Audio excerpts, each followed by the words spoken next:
Bonjour, je m'appelle Florence Chahinouraï, je suis directrice des grands projets Île-de-France résidentielle chez ICAD Promotion et je réponds aux questions constructives.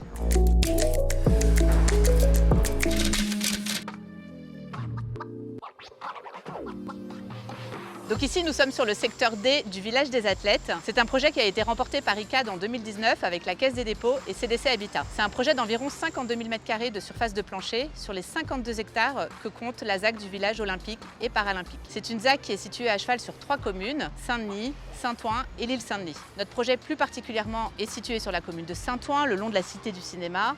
Et c'est un projet mixte de 640 logements, 9 000 m² de bureaux et 3 000 m² de commerce et d'activité. Alors la particularité de ce projet, c'est qu'il va accueillir en 2024 les athlètes des Jeux olympiques et paralympiques. Environ 3 000 athlètes sur notre secteur, ce qui nécessite une réversibilité du projet pour répondre à la phase Jeux olympiques et à la phase héritage, qui sera la phase définitive in fine.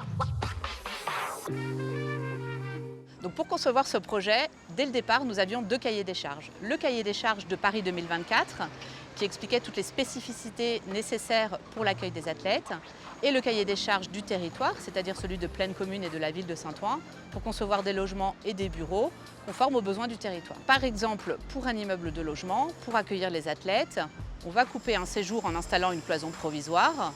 Cette cloison sera démontée après les Jeux et sera réemployée, puisque c'est vrai que sur ce projet, nous avons une grande ambition autour du réemploi, avec l'objectif de réemployer 75% des matériaux utilisés pour la phase Jeux. Les athlètes n'utilisant pas les cuisines, par exemple, on va utiliser ces gaines de cuisine pour y brancher des salles de bain provisoires. Ces salles de bain seront elles aussi démontées.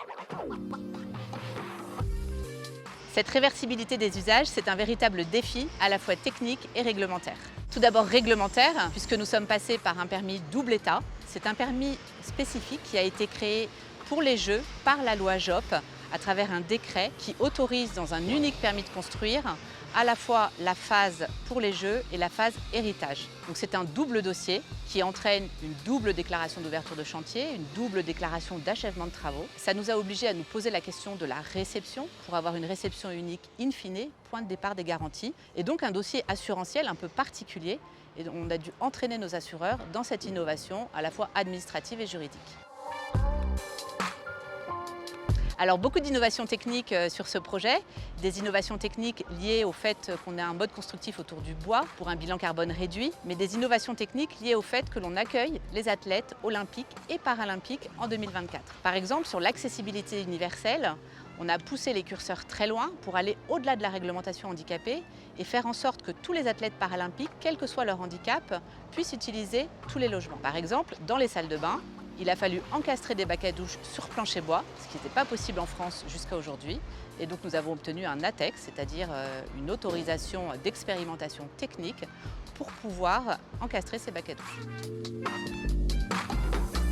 Ce projet, c'est un véritable laboratoire pour ICAD et le groupe Caisse des dépôts. C'est une vitrine du savoir-faire français. C'est la démonstration que quand tous les acteurs sont mobilisés autour d'un projet, tout est possible. Nous avons fait avancer la filière sur un certain nombre de sujets et nous comptons bien les dupliquer sur nos futurs projets.